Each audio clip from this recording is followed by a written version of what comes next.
வணக்கம் நண்பர்களே, கதை நிலவு சேனலுக்கு உங்களை அன்போடு வரவேற்கிறேன். நான் உங்கள் தனலட்சுமி பிரபு. மீண்டும் நான் எழுதின ஒரு ஹாரர் த்ரில்லர் கதையில் உங்களை சந்திக்கிறேன். வாங்க இப்போ கதைக்குள்ளே போகலாம். அத்தியாயம் 1. பிருந்தா, டிஃபன் பாக்ஸ் ரெடி, சீக்கிரம் கிளம்புடி, காலேஜ் பஸ் போயிட போகுது, அம்மா கத்தினாள். அந்த 18 வயது பிருந்தா அவசரமாக துப்பட்டாவை தோளில் போட்டுக்கொண்டு ஓடி வந்தாள். காலேஜ் பேக் இடது தோளில் தொங்கிக் கொண்டிருந்தது. சீக்கிரம் கொடுமா. அம்மாவின் கையில் இருந்த டிஃபன் பேக்கை பிடுங்காத குறையாக வாங்கி கொண்டு வாசலுக்கு ஓடினாள். செருப்பை மாட்டிக்கொண்டு தெருவில் இறங்கினாள். ஏய், பிரேக்ஃபாஸ்ட்டும் வச்சிருக்கேண்டி, மறக்காம போனது சாப்பிட்ரு. அம்மா வாசலில் குரல் எக்கி கத்தினாள். ஓகே என கையை உயர்த்தி டாட்டா காண்பித்தவாறே வளைவில் திரும்பி மறைந்தாள் பிருந்தா. நல்ல பொண்ணு. ராத்திரி ஃபோனை பார்த்துட்டு லேட்டாக தூங்க வேண்டியது, காலையில் லேட்டாக எழுந்திரிச்சு அறக்க பறக்க ஓடுறது. இவளை காலேஜ் கிளப்புறதுக்குள்ளே எனக்கு பிபி வந்துடும் போல இருக்கு. சலித்து கொண்டே உள்ளே வந்தாள் பிருந்தாவின் அம்மா கமலம். சோஃபாவில் உட்கார்ந்து பேப்பர் படித்து கொண்டிருந்த தேவேந்திரன் சிரித்தார். 9 மணி காலேஜுக்கு 7 மணிக்கு ரெடியாகி போறா. 1.5 மணி நேரம் டிராவல். அவள் என்ன பண்ணுவா? நீ தான் பக்கத்தில் இருக்கிற கல்லூரிகள் சரியா இல்லை, அந்த கல்லூரியில் தான் சேர்க்கணும்னு அவளை சேர்த்து விட்டு. அந்த பிஎஸ்சி பாட்டனியை எங்கே படித்தா என்னவா? அவர் கேட்கவும் கமலம் சீறினாள். அது சரி, அவளை மாதிரியே நீங்களும் எம்ஏல பாயிறீங்களே. இங்கே இருக்கிற கல்லூரிகளில் பேராசிரியர்களே பாதி பேர் கிடையாதான். எப்படி பாடம் நடத்துவாங்க? என் சிநேகிதியோட மகளை இங்கே சேர்த்துட்டு அவள் ஒரு கிளாஸ் கூட தேரலை. அந்த காலேஜுக்கு மாற்றினதுக்கப்புறம்தான் அவள் கோர்ஸே முடிச்சா. சரி, அப்புறம் ஏன் புலம்பிக்கிட்டே இருக்க? சாயங்காலம் வர்றவே 6 மணி ஆகுது. அதுக்கு என்ன பண்ணலாம்? பேசாமல் அவளை ஹாஸ்டலில் சேர்த்துடலாமா? இவர் கேட்கவும் கமலம், ஒரே பொண்ணு ஹாஸ்டலில் விட்டுட்டு நம்ம என்ன பண்ணுறதான்? அது சரி, உனக்கு கூழுக்கும் ஆசை, மீசைக்கும் ஆசை. உன் சௌகரியத்துக்காக என் பொண்ணை தினமும் 4 மணி நேரம் பஸ்ஸில் அலைய விடுற. டெய்லி வந்ததுமே அவளுக்கு நம்ம கூட பேசுறது கூட நேரம் இருக்கிறதில்ல. எங்கேயாவது வெளியே கூப்பிட்டாலும் வரமாட்டேங்கிறா. அவர் பங்குக்கு சலித்து கொண்டார். ஏங்க, பேசாமல் நம்ம பொண்ணு படிக்கிற காலேஜுக்கு பக்கத்துலேயே வீடு பார்த்தா என்ன? கமலம் இப்படி கேட்கவும் தேவேந்திரன் நிமிர்ந்து யோசனையாய் மனைவியை பார்த்தார். இவ்வளவு நாளாக இருந்த வீட்டை விட்டுட்டு திடீர்னு அவர் இழுக்க, ஆமாம், பொல்லாத வீடு, வாடகை வீடு தானே, கொடுக்குற வாடகை இங்கே கொடுத்தா என்ன, அங்கே கொடுத்தா என்ன? அவள் சலித்து கொள்ள, விட்டால் சொந்த வீடு இல்லாத குறையை பாட்டாய் பாட ஆரம்பித்து விடுவாள் என தேவேந்திரனுக்கு தெரியும். எனவே சரி புலம்பாதே, புரோக்கரை விட்டு பார்க்க சொல்கிறேன் என அந்த பேச்சுக்கு முற்றுப்புள்ளி வைத்துவிட்டு பேப்பரில் மூழ்கி போனார் தேவேந்திரன். அத்தியாயம் 2. சொன்னது போலவே புரோக்கர் கண்ணுசாமியிடம் சொல்லி வீடு பார்க்க ஆரம்பித்தார் தேவேந்திரன். 10 நாட்களிலேயே பிருந்தாவின் காலேஜுக்கு அருகிலேயே 20 நிமிட நடையில் ஒரு வீடும் அமைந்தது. கரூரிலிருந்து சேலம் செல்லும் பாதையில் இருந்தது கேடி பெண்கள் கலை மற்றும் அறிவியல் கல்லூரி. படிப்புக்கும் ஒழுக்கத்துக்கும் அதிக முக்கியத்துவம் தரும் கல்லூரி. எனவே தூரம் தொலைவுகளில் இருந்தெல்லாம் பெண்கள் படிக்க வந்தனர். நாமக்கல் மாவட்டம் ஏற்கனவே பல பள்ளிகளுக்கு பெயர் போனது. மாணவ மாணவிகளை ஹாஸ்டலில் சேர்க்காமல் பல பெற்றோர்கள் பள்ளிக்கு அருகிலேயே கிடைத்த வீடுகளை வாடகைக்கு எடுத்துக்கொண்டு தங்கி தங்கள் பிள்ளைகளை படிக்க வைத்துக் கொள்ளும் வழக்கம் உள்ளது. நிறைய இதுபோல் நடப்பதால் அந்த பகுதிகளில் வீட்டு வாடகை சற்று அதிகமாகவே இருக்கும். சுற்றுப்பாட்டில் கிடைக்கும் மளிகை பொருட்களின் விலையும், ஏன் பால் விலை கூட அதிகம்தான். ஏரியா விலையை விட சற்று கூடுதலாக வாடகை சொன்னார்கள். ஆனால் வீட்டை பார்த்ததுமே கமலத்துக்கு பிடித்து போனது. கொடுத்துடலாங்க, இன்னும் என்ன, 3 வருஷம் தானே, வீடும் நல்லா பெருசாக தான் இருக்குது. சுற்றிலும் காம்பவுண்டு வேற, மாடியில் ஒரு ரூம் இருக்குது, டபுள் பெட்ரூம் வசதி இருக்குது, அட்டாச்ட் பாத்ரூம், பரவாயில்லைங்க என ஓகே சொல்லிவிட்டாள். பிருந்தாவுக்கோ ஏக நிம்மதி. தினமும் அலைச்சல் இல்லாமல் படிக்கலாம். அடித்து பிடித்து கொண்டு கல்லூரிக்கு ஓட வேண்டிய அவசியம் இல்லை. வீடு எப்படி இருந்தாலும் அவளுக்கு பரவாயில்லை தான். ஆனால் தேவேந்திரன் தான் மாட்டிக்கொண்டார். அவரது அரிசி கடைக்கு தினமும் 2 மணி நேரம் டிராவல் பண்ண வேண்டி வந்தது. அதற்கும் கமலம் ஐடியா சொல்லிவிட்டாள். பேசாமல் நம்ம கடைக்கு மாடியில் இருக்கிற ரூமில் படுத்துக்கோங்களேன், 2 நாட்களுக்கு ஒரு முறை இங்கே வீட்டுக்கு வந்துடுங்க. அதுவும் சரி எனப்பட்டது அவருக்கு. அதுபோலவே அங்கு 2 நாட்கள் தங்கிவிட்டு ஊருக்கு வந்து போய் கொண்டிருந்தார். பஸ்ஸில் வருவதில்லை, அவருடைய 2 வீலரிலேயே வந்துவிட்டு போய்விடுவார். நல்ல நாள் பார்த்து குடி வந்தனர். தேவேந்திரனின் உறவினர்களும் கமலத்தின் உறவினர்களும் பால் காய்ச்ச வந்திருந்தனர். அதில் ஒரு வயதான பெண்மணி இருந்தாள். பழுத்த சுமங்கலி, பஞ்சு போன்று நரைத்த தலைமுடி, கொண்டை போட்டிருந்தாள். நெற்றியில் அகலமான குங்கும பொட்டு, சுருங்கிய நெற்றி பரப்புகள், தீர்க்கமான பார்வை. சமயபுர மாரியம்மாளின் தீவிர பக்தி அந்த அம்மாள். அடிக்கடி கோவில் குளம் என யாத்திரை புறப்பட்டு விடுவார். அவரும் அன்றைய தினம் வந்திருந்தார். வேன் வைத்து உறவினர்களை அழைத்து வந்திருந்தார் தேவேந்திரன். வீட்டின் ஃபங்க்ஷன் முடிந்ததும் அந்த அம்மாவின் காலில் விழுந்து ஆசிர்வாதம் வாங்கினார்கள். கமலம், தேவேந்திரன், பிருந்தா மூவரும். அவர்களை ஆசிர்வாதம் பண்ணிவிட்டு அந்த அம்மாள் கமலத்தை கேட்டாள். உங்களுடைய குலதெய்வம் மகாமுனி தானே? அவர் கேட்க கமலம் தலையாட்டினாள். ஆமாம்மா, வீரப்பூர் மகாமுனி தான் எங்கள் குலதெய்வம். அவரை விடாமல் கெட்டியாக பிடிச்சிக்கோ. கோவிலுக்கு போய் அங்கே கொடுக்குற தீர்த்தம் ஒரு பாட்டில் வாங்கி வச்சுக்க. கோயிலில் தர்ற விபூதியை உன் வீட்டு விபூதியோடு கலந்து வச்சுக்கோ. தினமும் அந்த விபூதியை உன் பொண்ணு நெத்தியில் வச்சு விடு. எங்கோ பார்த்தவாறு அந்த அம்மாள் சொன்னதும் கமலமும் தேவேந்திரனும் ஒருவர் முகத்தை ஒருவர் பார்த்து கொண்டனர். முக்கியமா நீ புது இடங்களுக்கு போகும்போது கவனமா இருக்கணும் என பிருந்தாவை பார்த்து சொல்லிவிட்டு கிளம்பி விட்டார். வந்தவர்களை வழியனுப்பி வைத்துவிட்டு வீட்டு சாமான்களை எடுத்து அடுக்க ஆரம்பித்து வேலை முடிய மாலை 4 மணி ஆகிவிட்டது. அதன் பிறகுதான் சாப்பிடவே உட்கார்ந்தனர். சிம்பிளாக ஒரு ரசம், மாங்காய் புளிக்கூட்டு, தயிர் என வைத்து சாப்பிட்டனர். சாப்பிடும்போது தேவேந்திரன் கேட்டார், ஆமா, எதுக்கு அந்த அம்மா அப்படி சொன்னாங்க? ஒரு காலை மடக்கி வைத்தவாறே ரசத்துடன் மாங்காய் கூட்டை பிசைந்து சாப்பிட்டு கொண்டே பேசினாள் கமலம். அந்த அம்மா அப்பப்ப ஏதானோ இது மாதிரி சொல்லுவாங்க. சமயத்துல சாமி கூட வரும். புது இடத்துக்கு வந்திருக்கோமே, பார்த்து இருந்துக்கங்க அப்படின்ற அர்த்தத்துல. இத்தனை நாள் மனுஷ மக்க பக்கத்துல இருந்தோமே, அதனால அப்படி சொல்லியிருக்காங்க போல. பிருந்தா ஃபோனில் ஒரு காமெடியை பார்த்து சிரித்து கொண்டே சாப்பிட்டாள். கமலம் மகளை அதட்டினாள். ஏய், என்னடி ஃபோனை பார்த்துக்கிட்டே சாப்பிட்ற பழக்கம்? சிரிப்பு வேற இதில் பொறையரிக்க போகுது. ஃபோனை கீழே வச்சுட்டு சாப்பிடு. அவள் போட்ட அதட்டலில் ஃபோனை ஆஃப் செய்துவிட்டு மடமடவென சாப்பிட ஆரம்பித்தாள் பிருந்தா. பேச்சும் கலகலப்புமாக அந்த குடும்பம் அன்றைய பொழுதை கழித்தது. அத்தியாயம் 3. 1 மாத காலம் சென்றது. காலையில் 8 மணிக்கு மெதுவாக எழுந்து நிதானமாக குளித்து காலை உணவை சாப்பிட்டு முடித்துவிட்டு லஞ்ச் பாக்ஸை கையில் வாங்கி கொண்டு 8:40க்கு கிளம்பினாள் என்றால் 9 மணிக்கெல்லாம் கல்லூரியை தொட்டு விடுவாள் பிருந்தா. இடையிடையே நிறைய வீடுகள் இருக்கும். எல்லாவற்றிலுமே பெரும்பாலும் பள்ளி மாணவ மாணவிகள் கிளம்பி தயாராக பள்ளி பேருந்துகளுக்காக காத்து கொண்டிருப்பது உண்டு. சில குழந்தைகள் இவளுக்கு டாட்டா காண்பித்து பழக்கமாகி விட்டிருந்தனர். இவளைப் போலவே இன்னும் 2 பெண்கள் வீடெடுத்து தங்கி கல்லூரிக்கு சென்று வந்து கொண்டிருந்தனர். ஒரு வீட்டை வாடகைக்கு எடுத்து ஷேர் செய்து கொள்கின்றனர் என தெரிந்து கொண்டாள் பிருந்தா. அவர்கள் அதே கல்லூரியில் வேறு பாடப்பிரிவுகளில் சேர்ந்திருந்தனர். காலையில் ஒரு குறிப்பிட்ட இடத்தில் மூவரும் மீட் செய்து அங்கிருந்து சேர்ந்து கல்லூரிக்கு நடப்பார்கள். மாலை மூவரும் சேர்ந்தே வீட்டிற்கு திரும்பி விடுவார்கள். ஒரு குறிப்பிட்ட பகுதியில் அவர்கள் தங்கள் வீட்டிற்கு திரும்ப பிருந்தா மட்டும் தனியாக அவள் வீடு வரை நடப்பாள். கிட்டத்தட்ட 10 நிமிட நடையில் அவள் வீடு வந்துவிடும். இடையில் ஓரிடத்தில் ஒரு பெரிய பங்களா ஒன்று வரும். அந்த இடத்தில் அவ்வளவாக வீடுகள் இருக்காது. இவள் அந்த வீட்டை போகும்போதும் வரும்பொழுதும் வேடிக்கை பார்த்து கொண்டே செல்வாள். நல்ல பெரிய ஃபார்ம் ஹவுஸ் போன்று இருக்கும் அந்த வீடு கருங்கல் சுவர்கள் வைத்து கட்டப்பட்டிருக்கும். வீட்டின் முன்பு பெரிய கம்பிக்கிராதி கேட் போடப்பட்டிருந்தது. காம்பவுண்ட் சுவரை தாண்டி சரக்கொன்றை மரங்களும் வேப்ப மரங்களும் வெளியே தலை காண்பித்தபடி இருப்பதால் எவ்வளவு வெயில் பொழுதிலும் அந்த இடம் தாண்டும் பொழுது சட்டென ஒரு குளிர்ச்சி வந்து அப்பிக்கொள்ளும். பிருந்தா நடந்து செல்லும் பொழுது சிறிது நேரம் அந்த மர நிழலில் நின்றுவிட்டுத்தான் பின் நடையை தொடர்வாள். வீட்டிற்குள் யார் இருக்கிறார்களோ என்னவோ இவளுக்கு தெரியாது. சற்று உள்ளடங்கினார் போலத்தான் பங்களா தெரியும். ஆனால் அதன் மொட்டை மாடி இங்கிருந்து பார்த்தாலே பளிச்சென தெரிந்தது. ஒரு நாள் மதியம் கல்லூரி சீக்கிரமே முடிந்து விட்டது இவளுக்கு. மற்ற பெண்கள் இருவரும் டவுனுக்கு ஏதோ வேலையாக பஸ் ஏறி சென்று விட்டனர். பிருந்தா மட்டுமே வழக்கம் போல் வீட்டிற்கு நடந்து வந்தாள். திடீரென லீவ் விட்டதால் மதிய லஞ்ச் சாப்பிடாமல் தான் கொண்டு வந்தாள். பங்குனி மாத வெயில் அன்று வழக்கத்தை விடவும் அதிகமாக பல்லிழுக்கவே சற்று தூரம் வருவதற்குள்ளாகவே பிருந்தாவுக்கு வேர்த்து கொட்டியது. காலையிலும் அம்மாவுடன் ஏதோ வாக்குவாதம். அதனால் கோபித்து கொண்டு சாப்பிடாமலே பிடிவாதத்துடன் தான் கிளம்பினாள். மதியமும் சாப்பிடாமல் 2 மணி வெயிலில் வரவே பிருந்தாவுக்கு கண்ணெல்லாம் இருட்ட ஆரம்பித்தது. அந்த வீட்டின் அருகே வர வரவே கண்ணை இருட்டி கொண்டு வரவே நடக்க முடியாமல் தடுமாறியபடி சுவரை பிடித்தபடி அப்படியே கீழே சரிந்தாள் பிருந்தா. அத்தியாயம் 4. பிருந்தாவுக்கு மீண்டும் முழிப்பு வந்தபோது தான் ஜில் என்ற சூழலில் மெத்தென்ற ஏதோ ஒன்றில் படுத்திருப்பதாய் உணர்ந்தாள். குளிர்ந்த காற்று வீசியது அவள் மேல். சட்டென கண்களை திறந்தாள்.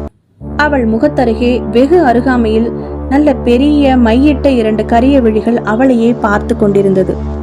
ஆவென அலறியபடியே தடால் என எழுந்து உட்கார்ந்தாள் பிருந்தா. இவள் அலறி எழுவதை பார்த்ததும் அந்த உருவம் கிரீச்சென கத்தியபடியே நகர்ந்தது. பிறகுதான் பிருந்தா பார்த்தாள். அது ஒரு பெண். 16, 17 வயது இருக்கலாம். சிறுமி என்றும் சொல்ல முடியாமல் பெரியவள் என்றும் சொல்ல முடியாத தினசில் இருந்தாள். குண்டான முகம், கருகரு விழிகள், குழி விழுந்த கன்னம், சற்று கருமை நிறம்.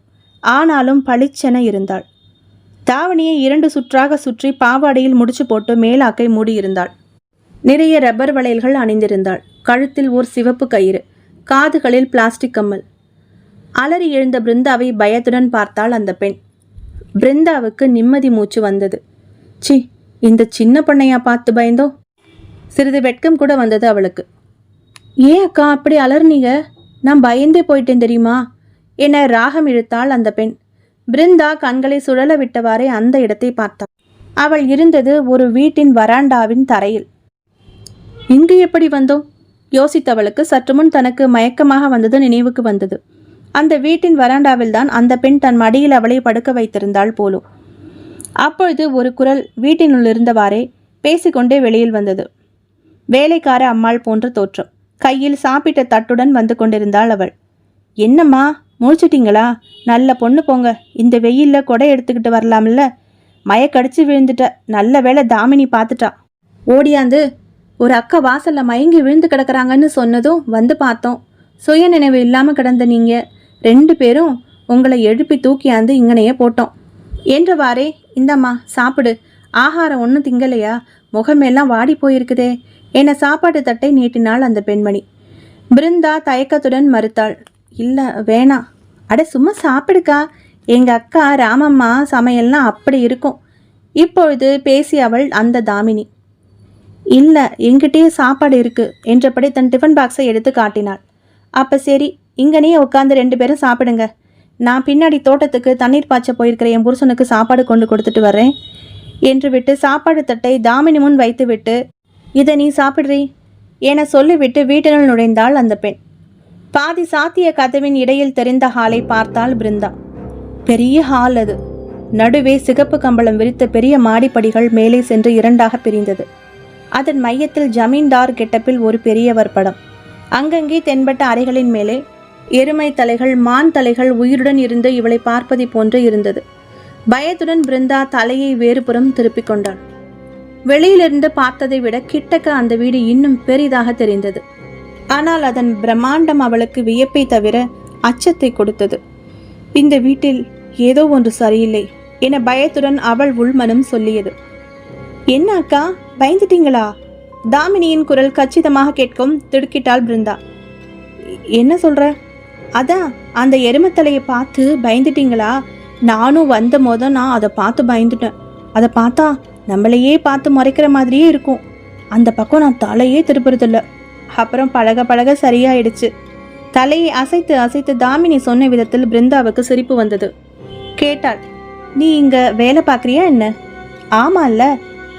கழுக்கென சிரித்தாள் தாமினி. அது அவள் மேனரிசம் போல. பேசும் 4 வார்த்தைகளுக்கு ஒரு முறை என சிரித்து கொண்டாள். நான் இங்கன வந்து 3 மாசம் ஆகுது. உன் வீடு எங்க இருக்கு? என் வீடா? அதோ பாருங்க என்றபடி தூரத்தில் தெரிந்த ஒரு மலையை காட்டினாள் தாமினி. பிருந்தாவும் பார்த்தாள். அது பாருங்க, தெரியுதா ஒரு மலை, பச்சை பசேல்னு? அதுதான் கொல்லிமலை. எங்கூரு அங்கனதான், செம்பட்டு கிராமம். சின்ன கிராமம்தான், ஆனா அம்பட்டு அழகா இருக்கும். இந்த பக்கம்லாம் அவ்வளவு செழிப்பு இல்லை. ஒரே வெயில் இல்லை காந்தது.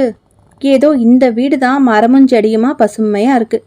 அதான் எனக்கும் பிடிச்சி போய் வேலைக்கு ஒத்துக்கிட்டேன். அங்கேருந்து எப்படி வருவ? பிருந்தா கரிசனமாய் கேட்டாள். ஆ, தினமும் வர முடியாதுல்ல. இங்கனதான் உள்ள வீட்டுக்குள்ள ஒரு ரூம் இருக்குது, அங்கனே தங்கிக்குவேன். என் துணைக்கு தோ இப்போ வந்தாங்களே ராமாயக்கா, அவங்க கூட படுத்துப்பாங்க. தோட்டக்கார அண்ணாச்சி மல்லையா தான் எங்கள் அப்பாருக்கு தெரியும். ஸ்நேகிதக்காரவங்க 2 பேரும். இவங்க சொல்லித்தான் எங்கள் அப்பாரு இங்கே என்னை விட்டுருக்காரு. கொஞ்ச காலம் வேலை பார்த்து காசு சேர்ந்த பிறகு கல்யாணத்தை வச்சுக்கிடலாம்னு அப்பாரு சொல்லிட்டாகல்ல. இதை சொல்லும் போதே தாமினி நிறைய வெட்கப்பட்டாள். ஏனோ அவளிடம் பேசும்பொழுது மனம் லேசானதாக உணர்ந்தாள் பிருந்தா. இப்பொழுது பசித்தது. தன் டிஃபன் பாக்ஸை திறந்தாள்.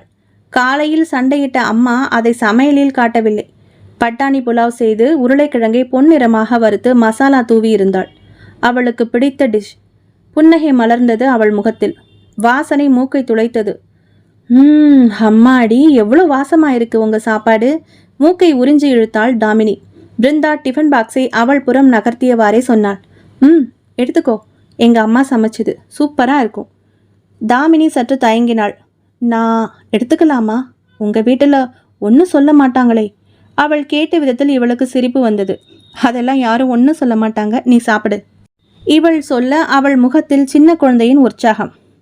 ஹை, அப்போ நீங்க இதை சாப்பிடுங்க என்றபடி சமையல்கார ராமம்மா தந்த சாப்பாட்டை அவள் புறம் நகர்த்தினாள் தாமினி. கலகலவென பேசி சிரித்தபடியே இருவரும் சாப்பிட்டு முடித்தனர். அந்த பெண்ணிடம் பேசிக்கொண்டிருந்ததில் நேரம் போனதே தெரியவில்லை பிருந்தாவுக்கு. இதற்குள் ராமம்மாவின் கணவன் தோட்டக்கார மல்லையா வந்தான்.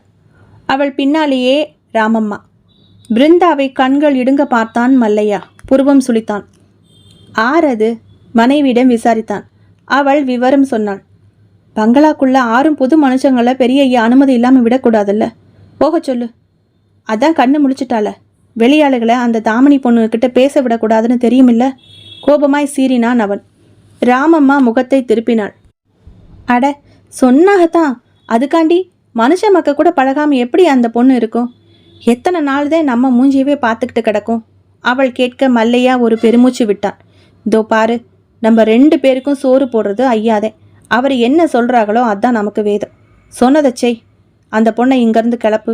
இனி இங்கன வரக்கூடாதுன்னு கண்டிஷனாக சொல்லிவிடு என சொல்லிவிட்டு அந்த பக்கம் நடந்து போனான். இதற்குள் தன் வாட்சை பார்த்து பதறியபடி பிருந்தாவும் எழுந்தாள்.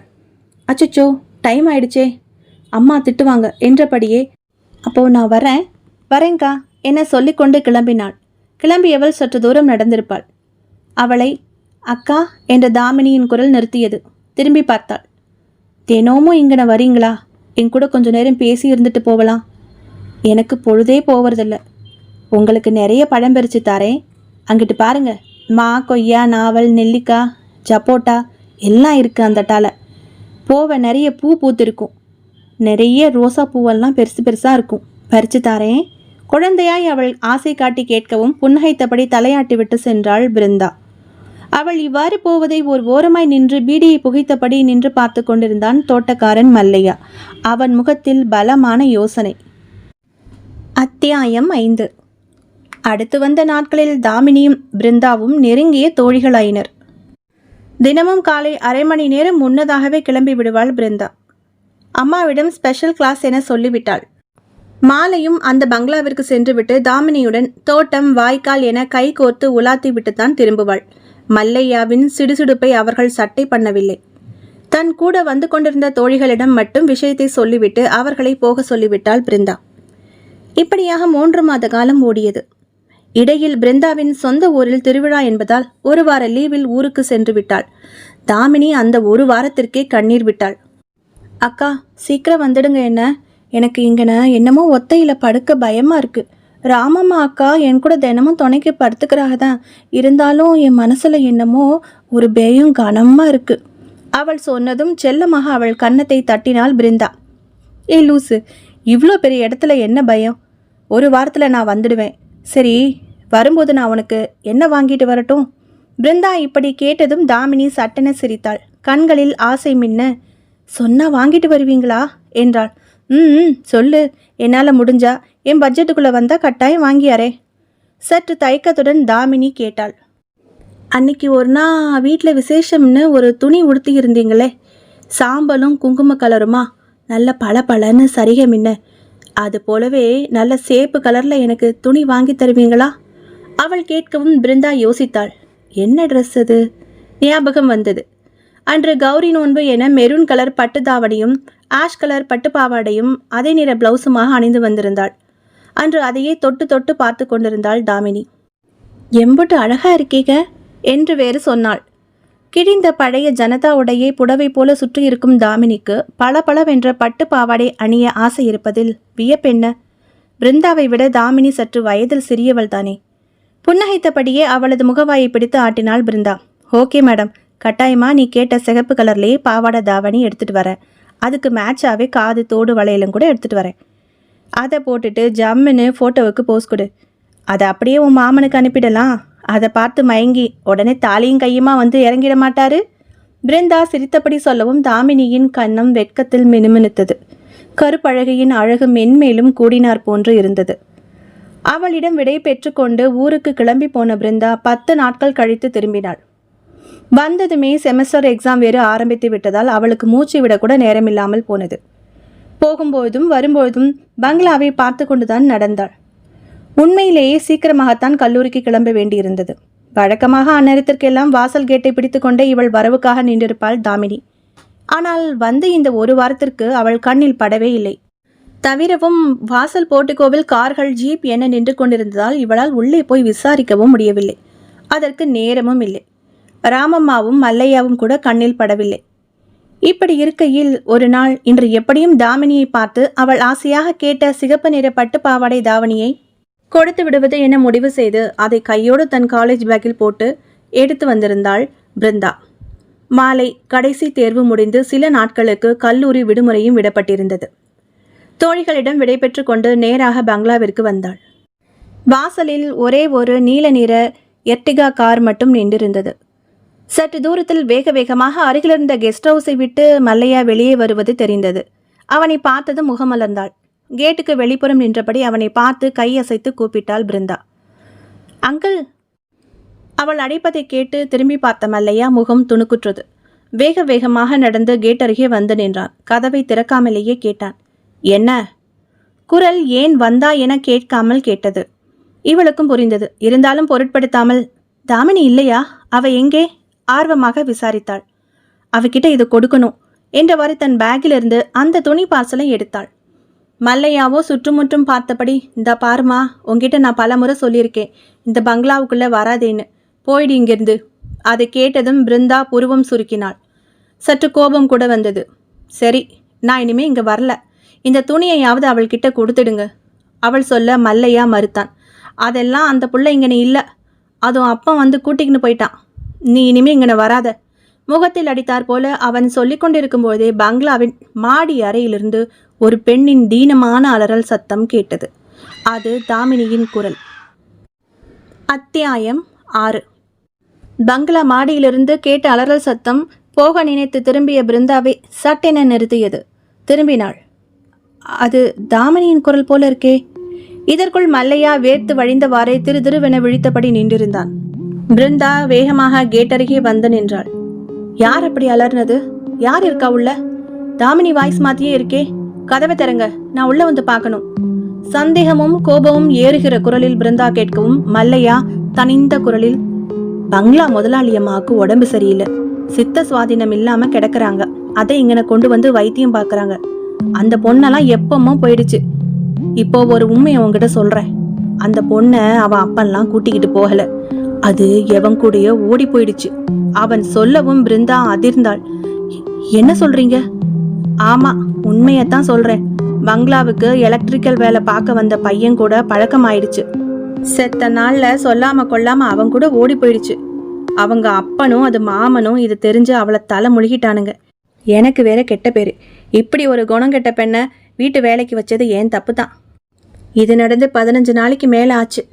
அதான் சொல்றேன், நீ தாம்மா புரிஞ்சுக்க மாட்டேங்கிற. கடுக்கடுத்த முகத்துடன் சொல்லிவிட்டு அங்கிருந்து விடுவிடுவென நகர்ந்து பங்களாவினுள் சென்று மறைந்து விட்டான் மல்லையா. சற்று நேரம் நின்று மாடியையே பார்த்திருந்து விட்டு புரியாத மனதுடன் தயங்கி தயங்கி நடந்து வீட்டை அடைந்தாள் பிருந்தா. அன்று அவளுக்கு மனதே சரியில்லாமல் போனது. தாமினியா இப்படி? குறைந்த நாள் பழக்கமே ஆனாலும் தன் மனதில் உள்ளதை மறக்காமல் சொல்லுபவள் அவள். 17 வயதான அவள் மனம் சாய்ந்திருப்பது அவளுக்காக காத்து கொண்டிருந்த அவளுடைய மாமனிடம்தான். அவர்கள் பக்கத்தில் ரொம்ப சீக்கிரமாகவே திருமணத்தை நடத்தி விடுவதாக சொல்லியிருந்தாள். பள்ளிக்கூடத்திற்கு அனுப்பவும் மாட்டார்களாம். கொல்லிமலை பிரதேசத்தில் தேன் எடுப்பது, சோம்பு, கிராம்பு என கொண்டு வந்து கீழே நாமக்கல், கரூர், சேலத்தில் விற்பனை செய்வது அவர்களின் தொழில். திருமணத்திற்கு பிறகு தன் மாமனுடன் சேர்ந்து தானும் காட்டு வேலைக்கு போகப் போவதாக சொல்லியிருந்தாள். அப்படி இருக்க இந்த 15 நாட்களில் எங்கிருந்து முளைத்தான் இந்த புது காதலன்? கேள்விகளுடனேயே உறங்கி போனாள் பிருந்தா. செமஸ்டர் ஹாலிடேயில் ஊருக்கும் கிளம்பிவிட்டார்கள் அவள் வீட்டார். கல்கத்தாவில் தங்கி வேலை பார்த்து கொண்டிருந்த அவளுடைய அத்தை மகன் பிரசாத் விடுமுறையில் வந்திருந்தவன் அவளை வேறு எதுவும் யோசனை செய்ய விடாமல் அவளை சீண்டிக்கொண்டே இருந்ததில் பிருந்தா தாமினியை சுத்தமாகவே மறந்து போனாள். அத்தியாயம் 7. குடும்பத்துடன் முக்கொம்பு அணைக்கு சுற்றுலா சென்றிருந்தனர் பிருந்தாவின் வீட்டினர். ஒரு காரில் பிருந்தாவின் அப்பா, அம்மா, பிருந்தா வர காரை பிரசாத் ஓட்டினான். இன்னொரு காரில் பிரசாத்தின் அப்பாவும் அம்மாவும் வர அந்த காரை ஆக்டிங் டிரைவர் ஓட்டி வந்தார். அன்று விடுமுறை நாள் ஆனதால் சுற்று வட்டாரத்திலிருந்து நிறைய குடும்பங்கள் குழந்தைகளுடன் வந்திருந்தனர். நிறைய காதலர்கள் கூட ஜோடி ஜோடியாய் அங்கங்கே பூங்காவில் அமர்ந்திருந்தனர். அங்கு குளிக்கவோ நீரில் இறங்கவோ அனுமதி கிடையாது. எனினும் குறும்புக்காரனான பிரசாத் பிரத்யேக அனுமதி பெற்று டேமில் ஓரிடத்தில் முங்கி முங்கி குளிக்க ஆரம்பித்தான். பிருந்தா நீரில் அவன் நீந்தி விளையாடுவதை வேடிக்கை பார்த்து கொண்டு உட்கார்ந்திருந்தாள். மதியம் 3 மணி ஆனது. சொல்லென்று அடித்த வெயிலின் சூழ்நிலை மாறி வானம் கருங்கும் என்று ஆனது. சடார் என அந்த இடத்தை இருட்டு வந்து சூழ்ந்து கொண்டது. பிருந்தாவின் அப்பா அம்மா கமலமும் தேவேந்திரனும், பிரசாத்தின் அப்பா அம்மா பெரியசாமி மற்றும் சிவகாமியும் வியப்புடன் வானத்தை அண்ணாந்து பார்த்தனர். அவர்கள் பூங்காவின் புல்தரையில் அமர்ந்து சீட்டு விளையாடி கொண்டிருந்தனர். என்ன இது, திடீர்னு வானம் இப்படி மூட்டம் போடுதே, ஆச்சரியமா இருக்கு. கமலம் வியந்தபடி கேட்டாள். இது அணைக்கட்டு பகுதிமா, திடீர்னு மழை வரும், வெயில் அடிக்கும், அதெல்லாம் சொல்ல முடியாதுல்ல, பதில் சொன்னார் பிரசாத்தின் அப்பா பெரியசாமி, கமலத்தின் சொந்த அண்ணன். தங்கை குடும்பம் மேல் ரொம்ப பாசம். கமலத்தின் கணவன் தேவேந்திரன், பெரியசாமி இருவரும் நண்பர்களாக இருந்தவர்கள். தேவேந்திரன் கமலம் இருவரும் ஒருவரை ஒருவர் விரும்புவது தெரிந்ததும் வீட்டினர் சாதியை காரணம் காட்டி எதிர்க்க, பெரியசாமியோ நண்பனின் நல்ல குணத்தை பார்த்து அவர்களை சேர்த்து வைத்தார். இரு வீட்டாரையும் சமாதானமும் செய்து வைத்தார். சற்று அதிருப்தியில் இருந்த இரு வீட்டாருமே தங்க விக்கிரகம் போல பிருந்தா பிறந்ததும் சுத்தமாக மனக்கசப்பை கைவிட்டுவிட்டு அவளை தூக்கி கொஞ்ச ஆரம்பித்து விட்டனர். கமலத்தின் அண்ணியும் பெரியசாமியின் மனைவியுமான சிவகாமியும் குடும்பத்துடன் இசைந்து வாழ்பவளாதலால் இரு குடும்பங்களும் அந்யோன்யமாகத்தான் இன்று வரை இருந்து கொண்டிருக்கின்றன. தங்கை மகள் பிருந்தாவை தன் வீட்டு மருமகளாக்கிக் கொள்ள வேண்டும் என பெரியசாமிக்கும் சிவகாமிக்கும் ரொம்பவே ஆசை. அதோடு சிறு வயது முதலே பிருந்தாவும் பிரசாத்தும் பிரியமாகத்தான் பழகி வருகின்றனர். பருவ வயது வர வர அவர்களுக்கு இடையில் குறும்பும் நட்பும் கலந்த காதல் ஏற்பட்டு விட்டதை இரு வீட்டு பெரியவர்களுமே உணர்ந்திருந்தனர். எலக்ட்ரிக்கல் இன்ஜினியரான பிரசாத் கல்கத்தாவில் நல்ல வேலையில் இருக்கிறான். பிருந்தாவின் படிப்பு முடிவதற்காக அனைவரும் காத்து கொண்டிருக்கின்றனர். முடிந்தவுடன் திருமணம், அதன் பின்பு அவளும் அவனுடன் கல்கத்தா சென்று விடுவது என பிளான். ஊரிலிருந்து லீவில் பிரசாத் அடிக்கடி வரும்போதெல்லாம் இந்த மாதிரி பிக்னிக் போவது அவர்கள் வழக்கம். அப்படித்தான் இப்பொழுதும் வந்திருந்தனர். மீனை போல துள்ளி துள்ளி அணைக்கட்டு நீரில் நீந்தி கொண்டிருந்த பிரசாத்தையே புன்னகை முகத்துடன் உட்கார்ந்து கால்கள் இரண்டையும் கட்டிக்கொண்டவாறே பார்த்து கொண்டிருந்தாள் பிருந்தா. பிஞ்சு வெள்ளரிக்காய் துண்டம் அவள் ரோஜா இதழ்களில் கடிப்பட்டு கொண்டிருந்தது. அவனை பார்த்து கொண்டே அந்த பக்கமும் இந்த பக்கமும் சுழல விட்டவளின் பார்வை சட்டென ஓரிடத்தில் நின்றது. பார்வையை உன்னிப்பாக்கி கவனித்தாள். அணை நீருக்கு மறுகரையில் யாரோ நின்று கொண்டிருப்பது தெரிந்தது. மரங்கள் அடர்ந்து சற்று இருட்டான பகுதியாய் இருந்த கரையில் ஒரு பெண் நின்று கொண்டிருந்தாள். முகம் சரியாக அடையாளம் தெரியவில்லை. நீண்ட கூந்தல் விரிந்து தோள் வழியே புரண்டிருந்தது. பெரிய புங்கை மரத்தின் மேல் கை வைத்தவாறு பிரசாத் நீந்தி கொண்டிருக்கும் திசையையே கண் இமைக்காமல் பார்த்து கொண்டிருந்தாள். அதை பார்த்ததும் பிருந்தாவுக்கு சுருக்கென்றது. யார் இவள்? அப்படி பிரசாத்தை பார்த்து கொண்டிருப்பவள்? மெல்ல எழுந்தாள். கரையை சுற்றி கொண்டு அந்த பக்கத்தை நோக்கி நடந்தாள். அந்த பெண் இருக்கும் திசையை நோக்கி இவள் நடக்க ஆரம்பித்ததும் அந்த பெண்ணும் திரும்பி மறுபுறம் மரங்களுக்குள் நடக்க துவங்கினாள். அந்த பகுதி இருட்டாகவே இருந்தது. வெறும் சில்வண்டுகளின் சத்தமும் காற்றின் வீச்சும் மட்டும் ஒலித்து கொண்டிருந்தது. விடுவிடுவென நடந்து முன்னால் போகும் அந்த பெண்ணை பார்த்தால் ஏதோ ஒன்று மனதுக்குள் இடறியது பிருந்தாவுக்கு. இந்த சாய்ந்த நடையை எங்கோ பார்த்தது போல் தோன்றியது. பழக்கமானது போலும் தோன்றியது. தன்னை அறியாமலேயே அவளை பின்தொடர்ந்தாள் பிருந்தா. எவ்வளவு வேகமாக நடந்தாலும் முன்னால் நடந்து செல்பவளை எட்டவே முடியவில்லை. அவள் நடக்கிறாளா இல்லை நகர்கிறாளா என்பதே தெரியாமல் அந்த பெண் போய்கொண்டிருந்தாள். மரங்களின் அடர்த்தி அந்த பகுதியில் இன்னும் அதிகமாகியது. இருட்டு முன்னைக்கு இன்னும் கெட்டியாக அப்பியிருந்தது. முன்னால் சென்று கொண்டிருந்த அந்த பெண் இப்பொழுது நின்றாள். அப்படியே நின்றிருந்தாள். பிருந்தாவும் நின்றாள். ஏனோ பிருந்தாவின் இதயம் படபடவென அடித்துக் கொள்ள துவங்கியது. யாரும் அருகில் இல்லை. சுற்றிலும் மரக்கூட்டங்கள். சற்று தள்ளி அணைக்கட்டு நீர், அமானுஷ்யமாக வீசும் காற்றின் ஊளை சத்தம், வழக்கத்திற்கு மாறான பறவைகளின் கீச் வீச் என்று இறக்கைகளை அடித்துக்கொண்டு பயத்துடன் ஒலி எழுப்பும் சத்தம் என கலந்து கட்டி கேட்டது. சூழ்நிலை அவளுடைய முகத்திலும் மனதிலும் பயத்தை உருவாக்கியது. அந்த பெண் இப்போது மெல்ல திரும்பினாள். திரும்பி அந்த முகத்தை பார்த்ததுமே பிருந்தா பலமாக அதிர்ந்து போனாள். அது தாமினி. தாமினி, நீயா? பிருந்தாவிற்கு அவளை பார்த்ததுமே ஆச்சரியத்திற்கு பதிலாக பயமும் கலக்கமுமே தோன்றியது. காரணம், தாமினியின் மாறுபட்ட தோற்றம். தாமினியின் கருத்த லட்சணமான முகத்தில் ரத்தம் திப்பி திப்பியாக அப்பியிருந்தது. அவள் உடலிலும் கட்டியிருந்த புடவையிலும் மண் தீற்றல்கள் ஒட்டியிருந்தன.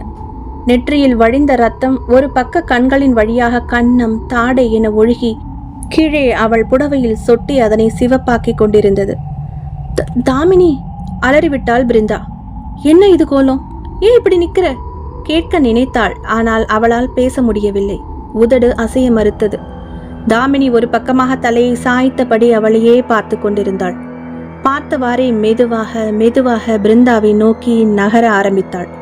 உண்மையிலேயே அவள் நகர்ந்துதான் வந்து கொண்டிருந்தாள். பிருந்தாவுக்கு அவளை அப்படி பார்க்க பார்க்க மிக பயங்கரமாக தெரிந்தது. பயத்துடன் பின்னுக்கு நகர்ந்தாள். இவள் முன்னேறினாள். தாமினி நின்றாள். அவள் கண்களில் அதீத ஜொலிப்பு. ஜொலிக்கும் கண்களுடன் பிருந்தாவையே பார்த்து கொண்டிருந்து விட்டு தன் வலது கையை அவளை நோக்கி நீட்டினாள், அழைக்கும் துணியில். அவள் அப்படி நீட்டியதுமே பிருந்தா சடாரென இழுக்கப்பட்டது போல் அவள் அருகில் வந்து நின்றாள். பீதி உடலெங்கும் பரவ பிருந்தாவின் உடல் வெடவெடவென நடுங்கியது. வெகு கிட்டத்தில் தாமினியின் ரத்தம் அப்பியிருந்த முகத்தை பார்த்ததுமே ஆவென அலறிவிட்டாள் பிருந்தா. அவளது அலறல் சத்தம் அவளை காணாமல் தேடி வந்து கொண்டிருந்த குடும்பத்தார் காதுகளில் விழுந்தது. ஈரமான டிஷர்ட்டும் ஷார்ட்ஸுடனும் பிரசாத் பிருந்தாவின் அலறல் சத்தம் கேட்ட திசையை குறிவைத்து ஓடினான். பிருந்தா, எங்க இருக்க? அவன் குரல் பிருந்தாவின் காதுகளில் எட்டவில்லை. அவள் அதற்குள் மயக்கமாயிருந்தாள். கீழே விழுந்து கிடந்த பிருந்தாவையே இமைக்காமல் பார்த்து கொண்டிருந்த தாமினி பிரசாத் ஓடி வரும் ஓசை கேட்டதும் திரும்பி மெல்ல நடந்து மரக்கூட்டத்தினூடே காணாமல் போனாள். பிருந்தா என கத்தியவாறே கீழே விழுந்து கிடந்தவளை தூக்கி தன் மடியில் கிடத்தி கொண்டு அவளது கன்னத்தை படபடவென தட்டினான் பிரசாத். இதற்குள் கமலம், தேவேந்திரன் உட்பட அனைவரும் பதட்டத்துடன் ஓடி வந்தனர். என்னப்பா, என்னாச்சு? ஏன் இப்படி கிடக்கிறா? ஐயோ பிருந்தா! அழுகையுடன் ஒலித்தது கமலத்தின் குரல். இதற்குள் தண்ணீர் தெளிக்கப்பட்டு பிருந்தாவின் மயக்கம் மெல்ல தெளிய ஆரம்பித்தது. கண்களை மெதுவாக திறந்தவள் சற்று முன் தான் கண்ட காட்சி நினைவுக்கு வர பயத்துடன் சுற்றுமுற்றும் பார்வையை ஓடவிட்டாள். தாமினி இல்லை. தான் உண்மையாகவே அவளைத்தான் பார்த்தோமா, இல்லை வேறு யாரையோவா? அப்படியானால் அந்த பெண் எங்கே? குழப்பத்துடனும் பயத்துடனும் யோசனையில் இருந்தவளே பிரசாத்தின் குரல் உசுப்பியது. ஏ பிருந்தா, ஏன் இப்படி திருன்னு முழிக்கிற? இங்க ஏன் இவ்வளோ தூரத்துக்கு வந்த? அங்க நாங்கெல்லாம் உன்னை காணாம தவிச்சு போயிட்டோம் தெரியுமா? அவன் கேட்டுவிட்டு அவளை பிடித்து எழுப்பி நிறுத்தினான். ஏம்மா இங்க வந்து மயங்கி கிடக்கிற? சிவகாமி ஆதுரத்துடன் கேட்டாள். அது அத்தை, இங்க செடிகள்லாம் கொஞ்சம் வித்தியாசமா இருந்ததா, என் ப்ராஜெக்டுக்கு பறிச்சுட்டு போகலாம்னு வந்தேன். அப்போ குரங்கு வந்து மேலே தாவின மாதிரி வந்ததா, பயந்துட்டேன். அவள் திக்கி திணறி ஒருவாறு சமாளித்தாள். உண்மையில் முக்கொம்பில் குரங்குகளுக்கு பஞ்சமில்லை. கொஞ்சம் அசந்தால் கையில் இருப்பவற்றை லவட்டி கொண்டு போய்விடும் தான். அவள் சொன்னதை நம்பிவிட்டனர் அனைவரும். பின் கட்டு சாதத்தை பிரித்து சாப்பிட்டு விட்டு சிறிது நேரம் இருந்துவிட்டு கிளம்பிவிட்டனர். அதன் பிறகு பிருந்தா கலகலப்பாகவே இல்லை என்பதை பிரசாத் கவனித்தான். அப்பொழுது மட்டுமல்ல, வந்த நாட்களில் கூட பிருந்தா ஏதோ யோசனையிலேயே இருந்தாள். பிரசாத் ஊருக்கு கிளம்பும் நாள் வந்தது. அவளிடம் சொல்லிவிட்டு பிறர் அறியாமல் அவள் கன்னத்தை லேசாக கிள்ளிவிட்டு, பாய் டி ஹனி, அநேகமா அடுத்த தடவை நான் வர்றப்போ நமக்கு கல்யாணம் ஃபிக்ஸ் ஆகியிருக்குன்னு நினைக்கிறேன். வீட்டில் பெரியவங்க பேசிக்கிட்டாங்க. அடிக்கடி எனக்கு ஃபோன் பண்ணு, உடம்ப பார்த்துக்கோ. கல்கட்டாலேயே உனக்கும் தனியாக ஜாப் பார்த்து வச்சுருக்கேன். நம்ம மேரேஜ் முடிஞ்சதும் உனக்கு போர் அடிச்சதுன்னா நீ அதில் ஜாயின் பண்ணிக்கலாம். நர்சரி கார்டனில் தான் வேலை. செடிகளோடையே உட்காந்து பேசிகிட்டு இருக்கலாம். உனக்கு தான் அது ரொம்ப பிடிச்ச விஷயமாச்சுதே. சொல்லிவிட்டு அவன் காதலுடன் சிரிக்க அவள் கண்களை நிமிர்த்தி அவனை பார்த்துவிட்டு பின் தலையை குனிந்து கொண்டாள். அவளது தலையை கோதிவிட்டு உச்சந்தலையில் மென்மையாக முத்தம் பதித்துவிட்டு கிளம்பிவிட்டான் பிரசாத். பிருந்தாவின் நினைவெல்லாம் அவள் பார்த்த தாமினியிடமே இருந்தது. சீக்கிரமே ஊருக்கு கிளம்ப வேண்டும், அவளை பற்றி விசாரிக்க வேண்டும், மனதுக்குள் தீர்மானித்து கொண்டாள் பிருந்தா. அத்தியாயம் 8. ராசிபுரத்துக்கு திரும்பி வந்ததுமே பிருந்தா தாமினியை பற்றி விசாரிக்க அந்த பங்களாவுக்கு சென்றாள். ஆனால் என்ன காரணமோ பங்களா பூட்டப்பட்டிருந்தது. உள்ளே யாரும் இருப்பதற்கான அறிகுறியே இல்லை. கேட்டில் இப்பொழுது புதியதாக ஒரு கூர்க்கா உட்கார்ந்திருந்தான். பிருந்தா அவனிடம் ஜாடை மாடையாக விசாரித்தாள். அந்த வீட்டில் வேலைக்கு இருந்தவர்கள் எல்லாம் போன வாரமே வேலையை விட்டு போய்விட்டதாக சொன்னான். அவன் வந்து 1 வாரம்தான் ஆகிறதாம். அவர்கள் வீடு எங்கே என தெரியுமா என கேட்டாள். அவன் தெரியாது என சொல்லிவிட்டான். இவ்வளவு பேச்சுகளும் அரைகுறை ஹிந்தியில்தான் ஓடியது. பிருந்தாவுக்கு ஏமாற்றமாக இருந்தது. மண்டையை பீத்து கொள்ளலாம் போல இருந்தது. யோசிப்புடனேயே நடந்து வீட்டுக்கு வந்தாள். அவளை கவனித்த கமலம் அவளை பிலுபிலுவென பிடித்து கொண்டாள். ஏண்டி, காலேஜ் திறக்கத்தான் இன்னும் 1 வாரம் இருக்குதே, அதுக்குள்ள ப்ராஜெக்ட் இருக்கு, செமினார் இருக்கு, தயாராகணும்னு குதிச்சியே. வந்து இந்த 2 நாள்ல புக்கை எடுத்த மாதிரியே நான் காணலையே. இதுக்கு எதுக்கடி இவ்வளவு சீக்கிரமே வரணும்? இன்னும் உரம்புற கல்யாணம் செய்முறையெல்லாம் இருக்குதுல்ல எனக்கு. அவள் புலம்பலை காதில் வாங்கி கொள்ளாமல் போய் தன் அறையில் படுத்து கொண்டாள் பிருந்தா. தாமினியை பற்றிய கேள்விகள் அவள் மனதுக்குள் வண்டு குடைவது போல் குடைந்து கொண்டிருந்தது. அன்று இரவே அவள் யாரை பற்றி நினைத்து கொண்டிருந்தாளோ அவளை, அந்த தாமினியே அவளை தேடி வந்தாள். அதுவும் எப்படி? அத்தியாயம் 9. நடுநிசி 2:30. நல்ல உறக்கத்தில் இருந்த பிருந்தா ஏதோ சத்தம் கேட்டு சட்டென கண்விழித்தாள். யாரோ அவளை பேர் சொல்லி மெல்லிய குரலில் கூப்பிடும் ஒலி. பிருந்தாக்கா. சட்டென எழுந்து உட்கார்ந்தாள். மெல்லிய கிசுகிசுப்பான குரல். பிருந்தாக்கா. சத்தம் வந்த திசையை நோக்கி பார்வையை திருப்பினாள். ஜன்னல் கம்பிகளுக்கு அப்பால் யாரோ நின்றிருந்தார்கள். பிருந்தாவுக்கு திகீர் என்றது. யாரு? முனகிய குரலில் கேட்டாள். பிருந்தாக்கா. தாமினியின் குரல் எதிரொலித்து கேட்டது. பிருந்தா மெதுவாக கட்டிலை விட்டு இறங்கினாள். ஜன்னல் புறம் தயங்கி தயங்கி நடந்தாள். அரை விளக்கை போட ஏனோ அவளுக்கு நினைவு வரவில்லை. ஜன்னலை நெருங்கி வந்து பார்த்தாள். வெளியே தெரிந்த நிலவொளியில் அந்த முகம் இப்பொழுது தெரிந்தது. அது அன்று முக்கொம்பில் கண்ட தாமினியின் முகமேதான். அதே ரத்தம் வழியும் தோற்றம். பிருந்தாவுக்கு ரோமக்கால்கள் எல்லாம் குத்திட்டு நின்றன. அவள் அடிவயிற்றில் ஓர் பயப்பந்து ஏனோ உருள ஆரம்பித்தது. தாமினி, நீ ஏன் இப்படி வினோதமா நடந்துக்கிற? யார் உன்னை இப்படி தாக்குனது? ஏன் எதுவுமே பேச மாட்டேங்கிற? நடுங்கும் குரலில் கேட்டாள் பிருந்தா. ஆனால் தாமினியோ அவளையே சாய்வாக பார்த்தபடி, பிருந்தாக்கா வெளியில வாங்க, பிருந்தாக்கா வெளியில வாங்க என மீண்டும் மீண்டும் சொன்னதையே சொல்லிக் கொண்டிருந்தாள். அதை கேட்க கேட்க பிருந்தா ஏதோ வசியத்திற்கு கட்டுப்பட்டது போல் ஆனாள். மெல்ல அறை கதவை திறந்து கொண்டு ஹாலுக்கு வந்தாள். ஹாலில் அம்மா கமலம் பாய் விரித்து படுத்திருந்தாள். தூக்கத்தில் திரும்பிய கமலம் கதவு திறக்கும் ஓசை கேட்டு சட்டென கண்மிழித்தாள். எழுந்து உட்கார்ந்தவளுக்கு வாசல் கதவை திறந்து கொண்டு பிருந்தா வெளியே செல்ல முயல்வது தெரிந்தது. திகைப்பு பரவிய குரலில் மகளை கூப்பிட்டாள் கமலம். ஏய் பிருந்தா, எங்கடி போற இந்நேரத்துல? ஆனால் அவளிடமிருந்து எந்த பதிலும் வராமல் போகவே சட்டென வாரி சுருட்டி கொண்டு எழுந்து வாசலுக்கு விரைந்தாள். இதற்குள்ளாகவே பிருந்தா வெளிக்கேட்டை தொட்டிருந்தாள். தாழ்பாலை நீக்கி வெளியே தெருவில் கால் பதிக்க இருந்தவளை பாய்ந்து ஒரே பிடியாக பிடித்தாள் கமலம். ஏண்டி, இந்த நடுராத்திரியில எங்க வெளியே போறேன்னு கேட்குறேன். கூப்பிட கூப்பிட கேட்காம நீ பாட்டுக்கு வெளியே போறியே. உறக்க கத்தியபடி மகளின் கன்னத்தில் ஓங்கி அறைந்தாள் கமலம். தலையை உலுக்கி கொண்டு கன்னத்தை பிடித்தவாறே கமலத்தை மலங்க மலங்க பார்த்து விழித்தாள் பிருந்தா. ஏமா, இப்போ என்ன அடிச்சியா? கேட்ட அவளை கடுப்புடன் பார்த்தாள் கமலம். இல்ல, முத்தம் கொடுத்த. என்னடி இது? மணி என்ன தெரியுமா? இந்நேரத்துக்கு நீ பாட்டுக்கு கதவை திறந்து வெளியே போறியே. பார்க்குறவங்க என்ன நினைக்க மாட்டாங்க? என்னடி நினைச்சிட்டு இருக்கிற உன் மனசுல? கமலம் கேட்டதும் தான் பிருந்தா சுற்றுமுற்றும் பார்த்தாள். நான் எப்படிம்மா இங்க வந்தேன்? என் ரூம்ல தூங்கிட்டு தானே இருந்தேன். பதிலுக்கு மகள் தண்ணியே கேட்டதும் ஒரு வினாடி அயர்ந்து போனாள் கமலம். அடுத்து வந்த 2 நாட்களிலுமே பிருந்தா இதுபோல் நடு இரவில் வெளியே கிளம்புவதும் கமலம் அவளை கவனித்து திருப்புவதுமாக நடக்க ஆரம்பித்தது. கமலத்துக்கு சந்தேகம் வர தொடங்கியது. கணவனுக்கு ஃபோன் செய்தாள். விஷயத்தை படபடப்புடன் சொன்னாள். தேவேந்திரன் மனைவியை சமாதானப்படுத்தினார். இதோ பார் கமலம், அவ என்ன சின்ன குழந்தையா? சும்மா காத்து வாங்க வெளியே நின்றுருப்பா. நீ தான் அதை பெருசுப்படுத்துற. இல்லைங்க, அவ என்னையே கேட்குறா, நான் எப்படிம்மா வாசலுக்கு வந்தேன்னு. எனக்கு என்னவோ பயமா இருக்குங்க. முக்கொம்புல வேற அன்னைக்கு மயக்கம் போட்டு விழுந்தால, அன்னிலேருந்தே அவ நடவடிக்கையே ஒரு மாதிரியாத்தாங்க இருக்கு. நீங்க கொஞ்சம் சீக்கிரம் வரீங்களா? இப்போ கொடவுன்ல 2 நாளைக்கு லோடு அடுக்கிற வேலை இருக்குமா? என்னால் வர முடியாது. ஒன்று செய், நீ அவளை கூப்பிட்டுக்கிட்டு இங்கே வாயேன், என்ன ஏதுன்னு பார்த்துடலாம். இங்கேயும் அது மாதிரி இருந்தா நம்ம அதுக்கப்புறம் மேற்கொண்டு என்ன பண்ணுறதுன்னு யோசிக்கலாம் என சொல்லிவிட்டார். ஃபோனை வைத்த கமலத்திற்குள் பல சிந்தனைகள் பலமாக ஓடத் துவங்கின. அத்தியாயம் 10. அதற்கு அடுத்த நாளும் பிருந்தா இரவில் எழுந்து தன்னை அறியாமல் வெளியேறுவதும், கமலம் முழித்திருந்து அவளை இழுத்து கொண்டு வந்து அவள் அறையில் போய் கட்டிலில் தள்ளுவதுமாக ஆகவே எப்போது விடியும் என காத்திருந்து மகளுடன் ஊருக்கு பஸ் ஏறிவிட்டாள் கமலம். பஸ்ஸை விட்டு இறங்கியதும் அவள் ஊருக்கு நடக்கையில் அந்த தட்டி பளிச்சென கண்ணில் பட்டது. சுவாமி ஸ்ரீலஸ்ரீ ஜெயந்திநாதர் இன்று கரூர் வருகை. 2 நாட்கள் கோவிலில் தங்கி ஆன்மீக சொற்பொழிவாற்றுகிறார். மக்களின் மனக்குறைகள் மனக்குழப்பங்கள் எதுவாயினும் சுவாமிஜியிடம் சொல்லி நிவர்த்தி காணலாம். பக்த அன்பர்கள் வருகை தாருங்கள் என எழுதியிருந்தது.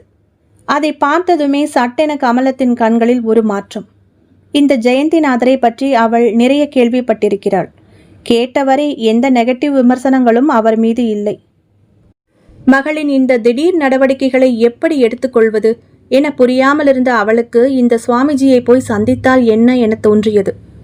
உடனே ஆட்டோவில் ஏறி அவர் தங்கியிருந்த கோவிலுக்கு பிருந்தாவை அழைத்து கொண்டு சென்றாள் கமலம். கோவிலினுள் பிருந்தா நுழைந்தாள். கல்யாண பசுபதீஸ்வரர் கோவில், சித்தர் கருவூரார் சந்நிதி உள்ள ஸ்தலம். குருவாகிய சித்தரின் அருளும் திருவாகிய இறைவனின் அருளும் சரி விகிதத்தில் கலந்து அருள் சக்தி நிறைந்த பிரசித்தி பெற்ற கோவில் அது. இறைவனுக்கு ஆநிலையப்பர் என்ற பெயரும் உண்டு. கம்பீரமான ராஜகோபுரத்தை கடந்து உள்ளே நுழைந்ததும் வலதுபுறம் புகழ்ச்சோழர் மண்டபம் உள்ளது. மிக பெரிய மண்டபம். 10 படிகள் கடந்து ஏறினால் தூண்களுடன் நம்மை வரவேற்கும். அதில் நடுநாயகமான ஓர் மேடையில் சுவாமி ஜெயந்திநாதர் கண்களை மூடி ஒரு தர்பை பாயில் அமர்ந்திருந்தார். தும்பை பூவாய் வெளுத்த தலைமுடியும் அடிவயிறு வரை நீண்டிருந்த தாடியும் வெள்ளை வேஷ்டியும் ஒரே ஒரு துண்டை தோளில் உடுத்தியும் அமர்ந்திருந்த அவரை பார்த்ததுமே கமலத்தின் மனதில் ஓர் நிம்மதி பரவியது. அமர்ந்திருந்த 10-15 பக்தர்கள் கூட்டத்தில் பிருந்தாவுடன் தானும் அமர்ந்தாள். பிருந்தா தாயின் காதை கடித்தாள்.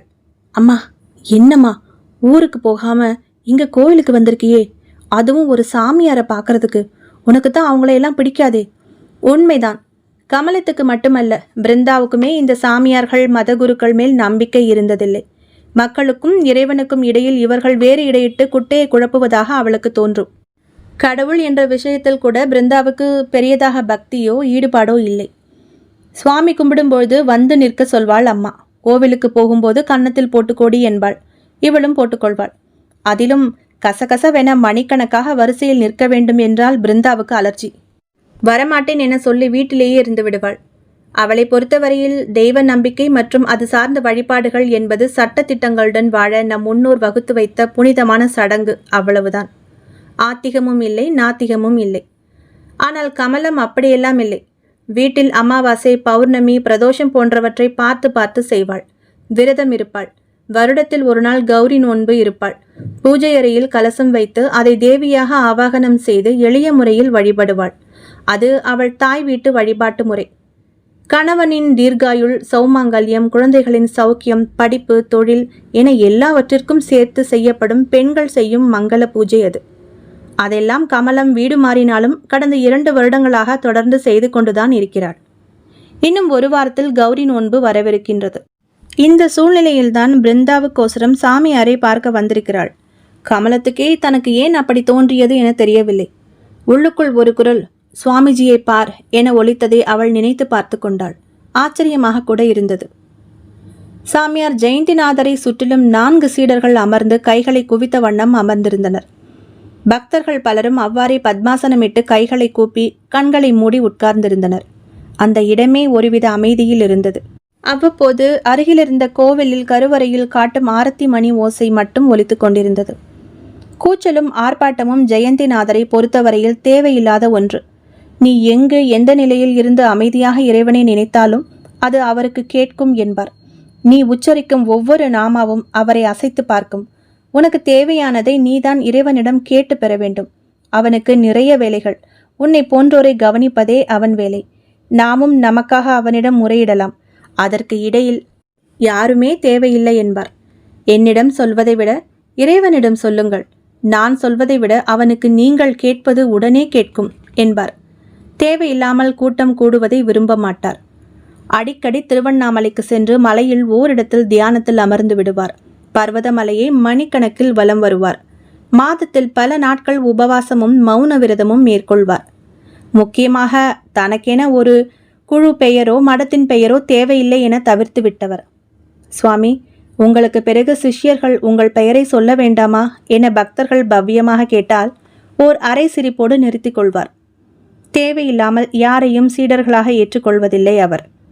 கும்பகோணத்தில் ஒரு சிறிய ஓட்டு வீட்டில்தான் அவரது ஜாகை. திடீரென தோணும் இடங்களுக்கு சென்று அங்குள்ள கோவிலில் அமர்ந்து கொள்வார். அன்றும் அப்படித்தான். தன் வீட்டில் பூஜையை முடித்துவிட்டு கட்டாந்தரையில் வேஷ்டியை விரித்து படுத்து உறங்கிக் கொண்டிருந்தவர் நள்ளிரவில் திடீரென எழுந்தார். தனது தோளில் மாட்டும் துணிப்பையை எடுத்துக்கொண்டார். அவர் நடமாடும் சத்தம் கேட்டதுமே விழித்து கொண்ட சிஷ்யர்கள் மடமடவென தாங்களும் தங்கள் பைகளை எடுத்துக்கொண்டு வீட்டை பூட்டிக் கொண்டு அவர் பின்னாடியே கிளம்பினர். விடுவிடுவென நடந்த அவர் வேகத்துக்கு ஈடு கொடுக்க முடியாமல் ஓட்டமும் நடையுமாக வந்தனர் நால்வரும். பஸ் ஸ்டாப்பை அடைந்தார். சுற்றிலும் பார்த்தார். அந்த நள்ளிரவு நேரத்திற்கு பஸ்கள் 1-2 வருவதும் போவதுமாய் இருந்தது. அவர் எதிலும் ஏறவில்லை. சிஷ்யர்கள் அவரிடம் எதுவும் கேட்கவில்லை. இது வழக்கமான ஒன்றுதான். மேலும் காரணமில்லாமல் அவர் இவ்வாறு அவசர கதியில் கிளம்ப மாட்டார் என்பதும் அவர்களுக்கு தெரியும். நல்ல சிஷ்யர்களுக்கு அழகு கேள்வி கேட்காமல் குருவை தொடர்வதுதானே. அவர்களும் அவர் பின் அமைதியாய் கை கட்டி நின்றனர். அப்பொழுது ஒரு கார் சர் என ஜெயந்திநாதர் முன் வந்து நின்றது. அதிலிருந்து வெள்ளை வேஷ்டி சட்டை அணிந்து மிடுக்கான தோற்றத்துடன் இருந்த நடுத்தர வயதுடைய நபர் ஒருவர் இறங்கினார். இறங்கியவர் ஜெயந்திநாதரின் காலை தொட்டு வணங்கினார். சுவாமி, நீங்க சொல்லி அனுப்பிச்ச மாதிரியே கார் கொண்டு வந்துட்டேன், பணிவாக சொன்னார். ஜெயந்திநாதர் புன்னகைத்தார். ரொம்ப நல்லது. நீ எப்படி இருக்கிறாய் செல்வம்? தொழிலெல்லாம் எவ்வாறு நடக்கிறது? சாமி புண்ணியத்தில் அமோகமா இருக்கேங்க. தொழிலெல்லாம் ரொம்ப நல்லா போகுது. உங்க ஆசைதான் எல்லாத்துக்கும் காரணம்.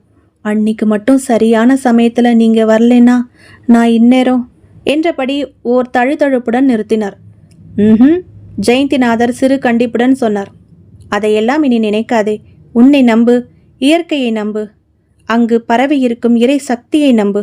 வா போகலாம் என்றதும் அவர் பணிவுடன் கார் கதவை திறந்துவிட முன் சீட்டில் ஜெயந்திநாதர் ஏறிக்கொண்டார்.